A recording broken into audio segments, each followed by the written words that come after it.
Bismillahirrahmanirrahim. Assalamualaikum warahmatullahi wabarakatuh. Alhamdulillahirrahmanirrahim. Assalatu wassalamu ala asrofil anbiya'i wal mursalin wa ala alihi wa sahbihi ajma'in. Rabbi shrah li sadri wa yassir li amri wahlul 'uqdatam min lisani yafqahu qawli amma ba'd. Pertama-tama marilah kita panjatkan puji syukur kehadirat Allah Subhanahu wa taala yang telah melimpahkan rahmat, taufik, hidayah dan inayahnya kepada kita semua, sehingga pada hari ini kita masih diberi kesempatan untuk senantiasa melakukan amal kebaikan. Salawat serta salam semoga tetap tercurahkan kepada junjungan kita Nabi Muhammad SAW yang telah membawa umat manusia dari zaman jahiliyah menuju zaman Islam. Baik, teman-teman mimpi, izin untuk menyampaikan materi pertemuan kedua ini melalui record Zoom ya teman-teman. Langsung saja mulai materinya.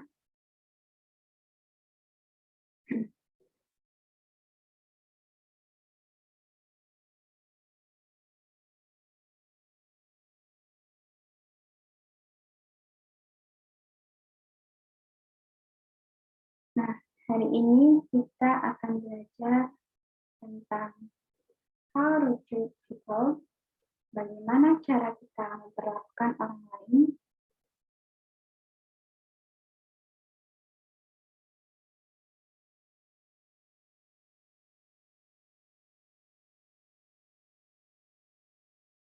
Nah, di awal ini ada sebuah berita yang indahnya berbagi kelompok Muslim Amerika Serikat donasi masker saat pandemi COVID-19.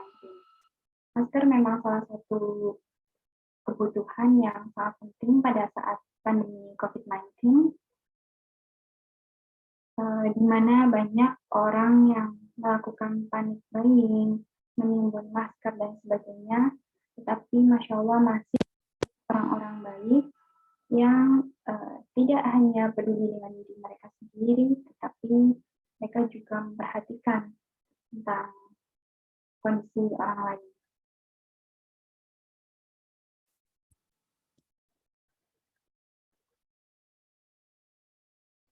Mengapa kita berislam? Islam merupakan agama yang sempurna, satu-satunya agama yang sempurna. Mengatur semuanya dengan detail, dari kita mau tidur sampai hendak tidur lagi. Allah yang mengatur semua itu yang kemudian dicontohkan oleh Rasulullah SAW kepada kita melalui para sahabat, ulama, dan sebagainya. Aturan-aturan yang sempurna itu, jika kita mematuhinya, maka kita akan terjaga dan menjadikan kita selamat dunia akhirat.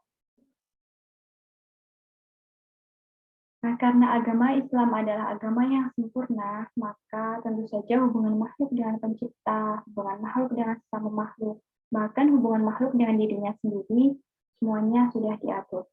Berakidah Islam berarti menerima segala konsekuensi di dalamnya. Islam mengatur bagaimana sebaiknya kita dalam berinteraksi dengan sesama manusia, atau yang sering disebut dengan hablum minanas. Hablum minanas menjadi salah satu bagian penting karena banyak orang di luar sana menilai Islam berdasarkan perilaku penganutnya. Nah, hal ini penting untuk kita renungi karena masing-masing dari kita merupakan representasi dari agama yang kita imani. Dan ibadah seorang muslim juga tidak akan lengkap tanpa keseimbangan hablum minallah dan hablum minanas.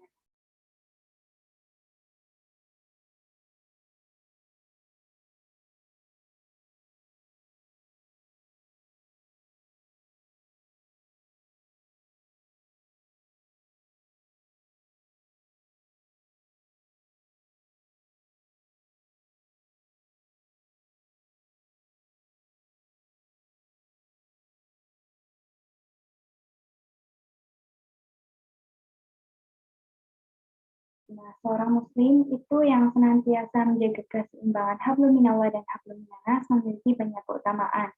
Ia akan mendapatkan pahala amal kebaikan yang utuh di sisi Allah Subhanahu wa taala. Kita tidak pernah tahu, mungkin saja musibah, kesulitan yang kita alami datang dari doa orang-orang yang tanpa sengaja kita zalimi. Begitupun sebaliknya, berbagai berkah, pertolongan, dan nikmat dalam hidup kita mungkin saja berawal dari doa orang-orang yang terkesan dengan perlakuan kita.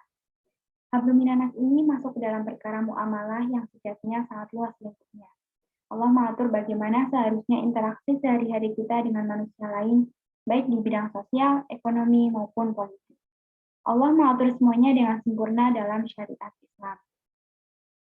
Nah, beberapa dalil yang membahas tentang kewajiban kita untuk hablum minanas. Yang pertama yaitu ada Quran Surah An-Nisa ayat 36, yang artinya, sembahlah Allah dan janganlah kamu mempersekutukannya dengan sesuatu apapun.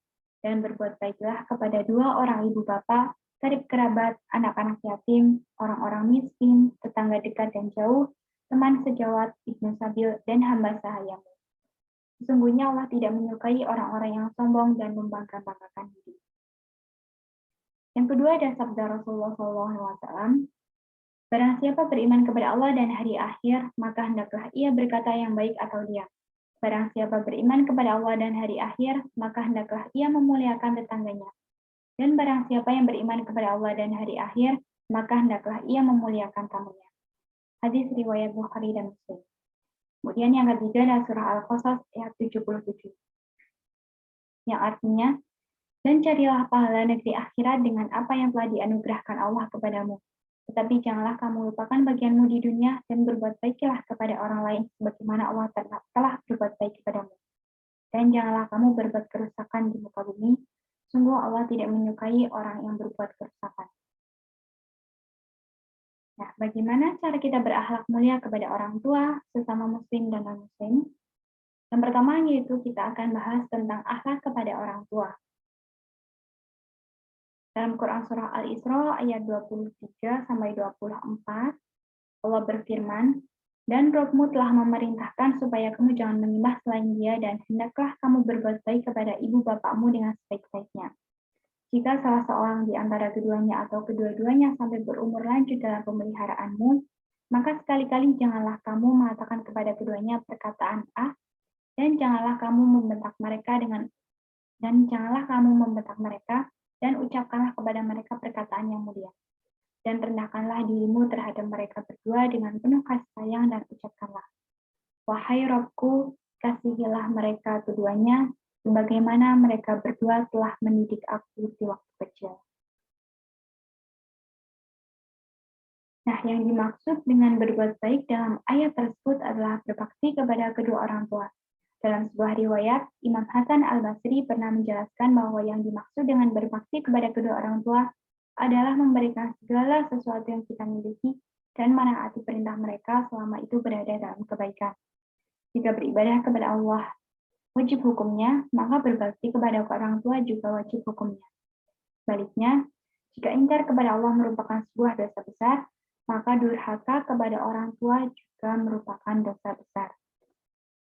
Berbuat baik kepada kedua orang tua bukan hanya semasa hidupnya, akan tetapi sampai mereka meninggal pun, seorang anak tetap wajib berbakti kepada kedua orang tua. Memperlakukan orang tua dengan baik termasuk amalan yang besar dan paling dicintai oleh Allah Subhanahu wa Ta'ala. Dari Abdullah bin Mas'ud, aku bertanya kepada Rasulullah SAW, amal manakah yang paling dicintai oleh Allah? Rasulullah menjawab, sholat pada waktunya. Kemudian aku bertanya kembali, kemudian amal apa? Rasulullah menjawab, berbuat baik kepada orang tua.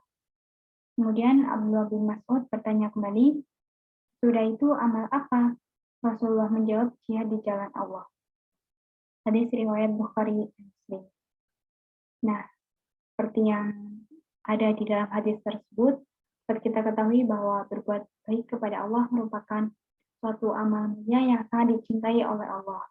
Bahkan letaknya itu berada pada sebelum jihad di jalan Allah.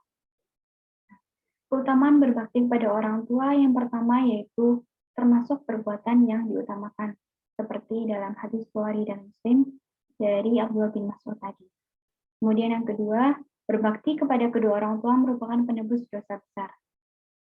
Ibnu Umar berkata, ada seorang laki-laki datang kepada Nabi Muhammad SAW dan berkata, saya telah melakukan dosa besar, apakah mungkin dosa itu diampuni?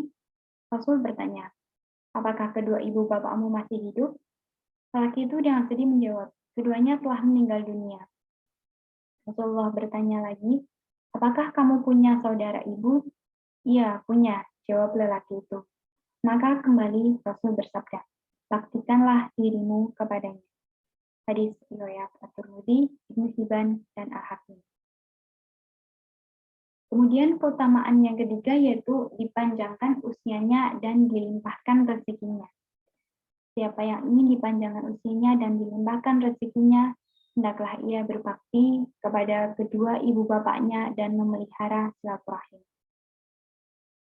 Kemudian yang keempat adalah keridhaan Allah dalam keridhaan ibu bapak. Siapa yang membuat kedua ibu bapaknya senang dan ridho, maka ia telah membuat Allah senang dan ridho padanya. Dan barang siapa membuat marah orang tuanya, maka berarti ia telah membuat murka Allah Subhanahu wa taala. Hadis riwayat Ibnu Najjar. Dan keutamaan yang kelima yaitu doa mustajab anak karena baktinya kepada ibu bapak. Mungkin kita sering mendengar bahwa bukan kita yang hebat, tetapi doa orang tua kita yang kuat. Jadi mungkin saja berbagai pertolongan, berbagai kemudahan yang kita alami itu merupakan doa dari kedua orang tua kita, hasil dari doa mereka, yang karena kita berbuat baik kepadanya, maka mereka mendoakannya dengan ikhlas untuk kebaikan kita. Nah, apa saja bentuk-bentuk birrul walidain, teman-teman? Yang pertama yaitu ada memandang orang tua dengan pandangan penuh cinta, kasih sayang, dan gembira. Yang kedua ada bersikap lemah lembut, seperti yang dijelaskan dalam Quran Surah Al-Isra ayat 23-24 tadi. Imam Al-Bukhari menjelaskan tentang firman Allah tersebut, itu tunduklah kepada ibu bapakmu seperti seorang hamba kepada majikannya yang keras dan ganas. Janganlah engkau berjalan di depannya, jangan duduk sebelum ia duduk, jangan kau panggil dengan namanya, dan janganlah kau memancing amarahnya. Hadis riwayat At-Tabrani. Kemudian bentuk birrul walidain yang selanjutnya adalah minta izin sebelum masuk ke kamar orang tua. Dan apabila anak-anakmu sudah mencapai usia balik, maka haruslah mereka meminta izin padamu untuk masuk seperti halnya orang-orang sebelum mereka. Quran Surah An-Nur ayat 59. Kemudian selanjutnya adalah berdiri menyambut ibu bapak. Siti Fatimah binti Rasulullah SAW apabila ia datang mengunjungi Rasulullah, maka Rasulullah bangkit, mencium dan mempersilahkan sang putri untuk duduk di tempat beliau. Begitu juga ketika Nabi SAW datang mengunjungi buah hatinya, maka Fatimah akan bangun, mencium dan mempersilahkan Rasulullah untuk duduk di tempat duduknya.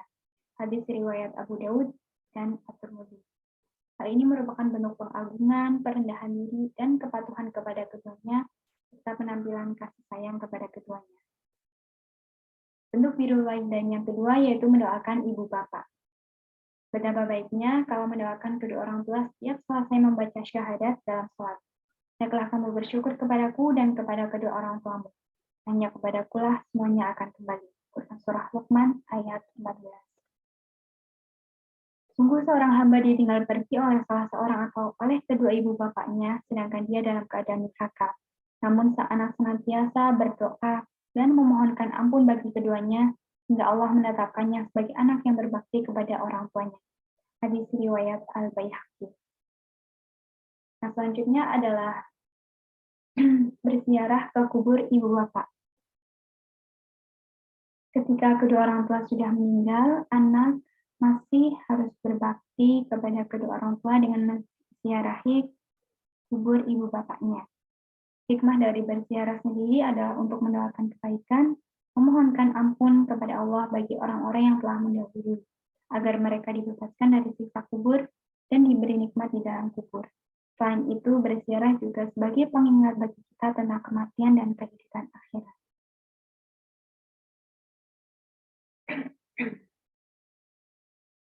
Yang selanjutnya adalah membina hubungan baik dengan kawan ibu bapak.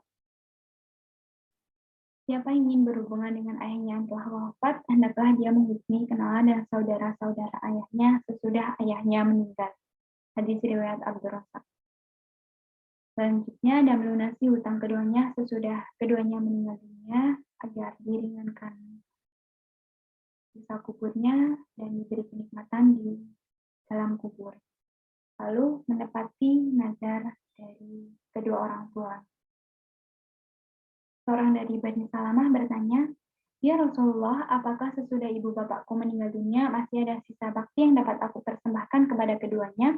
Rasulullah mengangguk dan bersabda, "Ya, dengan jalan mengirimkan doa untuk keduanya, memohonkan ampun, menepati janji dan nazar yang pernah diikrarkan ibu bapakmu, memelihara hubungan silaturahim, serta memuliakan sahabat keduanya."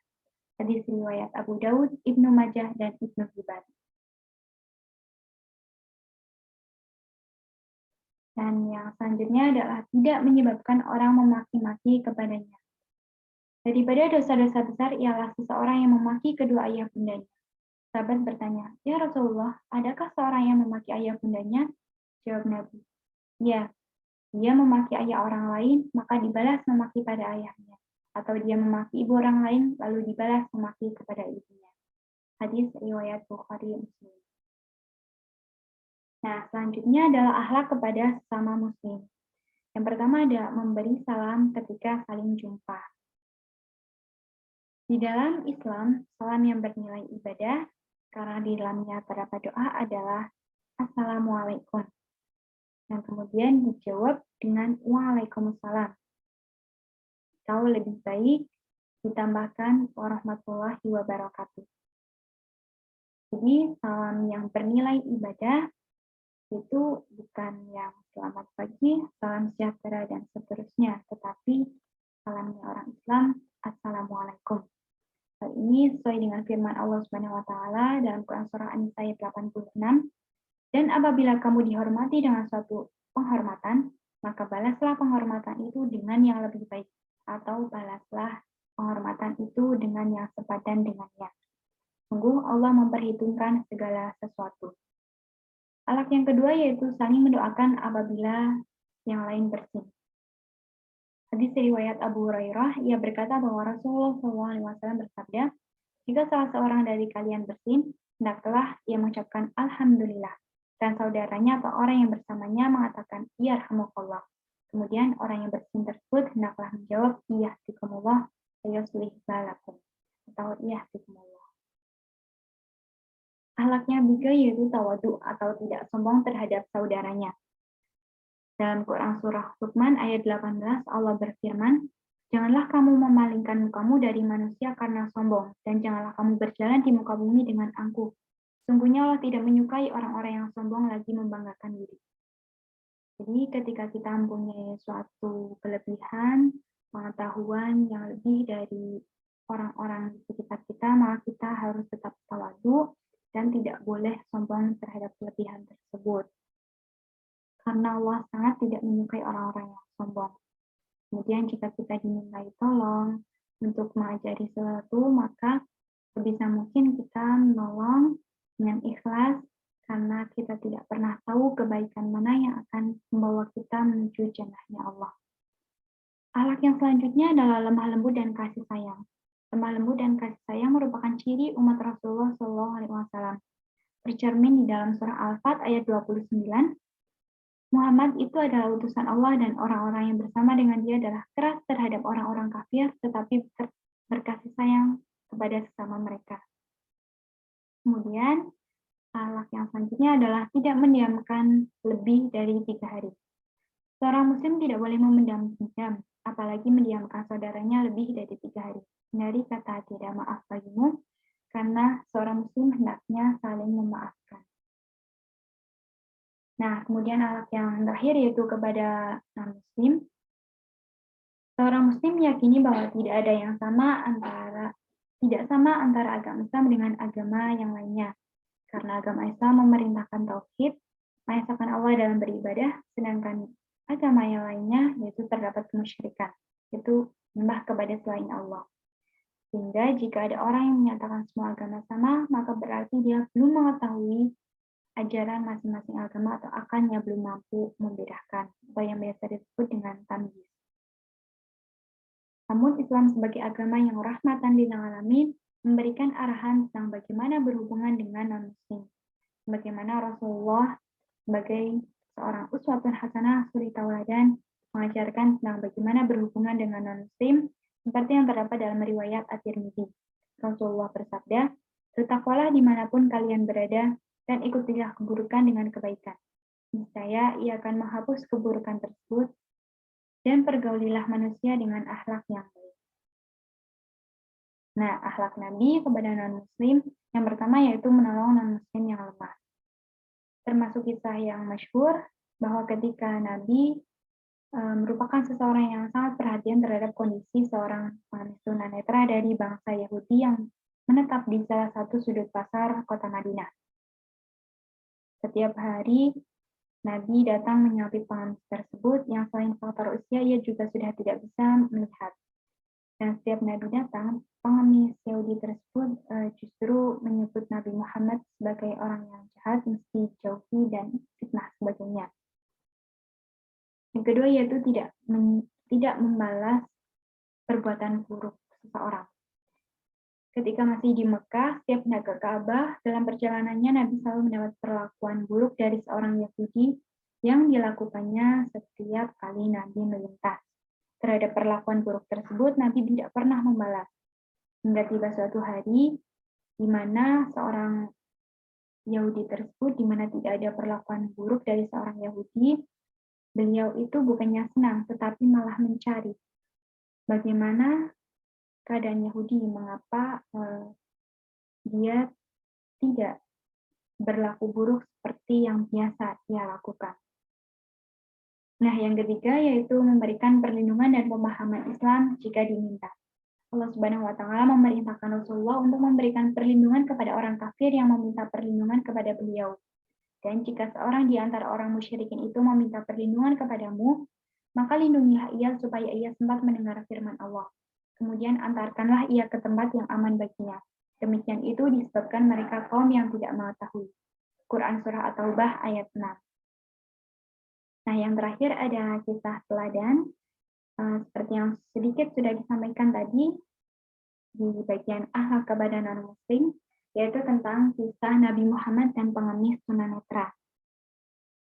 Kisah ini merupakan salah satu kisah yang masyhur, di mana pada 627 Masehi, setiap pagi terdapat seorang pengemis tua yang duduk di salah satu sudut pasar kota Madinah. Usianya sudah senja dan badannya yang meringkih membuat beliau tidak bisa mengenali orang yang datang, ditambah dengan kondisi yang tunanetra.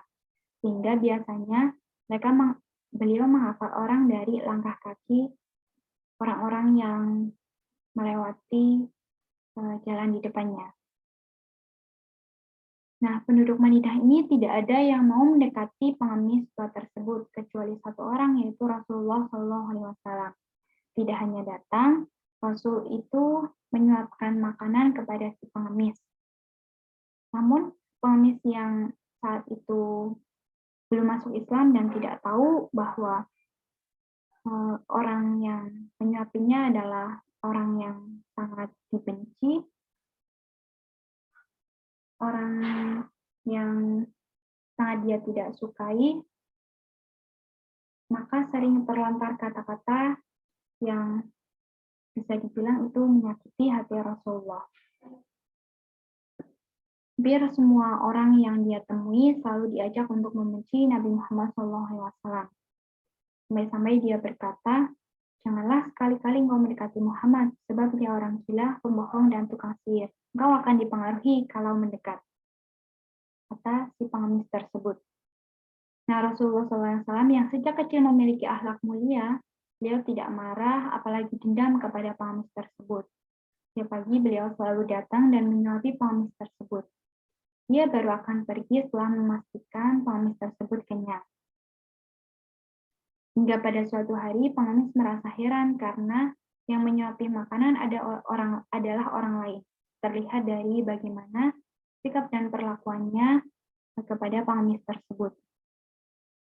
Kemudian pengemis tersebut bertanya, "Siapakah engkau sebenarnya?" Nah, pada saat itu yang menyuapi pengemis tersebut adalah Abu Bakar As-Siddiq yang telah menjadi khalifah setelah Rasulullah wafat.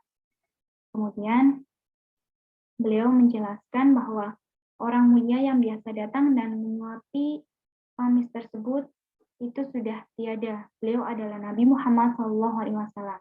Betapa terkejutnya si pengemis begitu tahu bahwa pria yang baik hati yang biasa datang menyuapinya adalah Rasulullah, orang yang selama ini dia benci.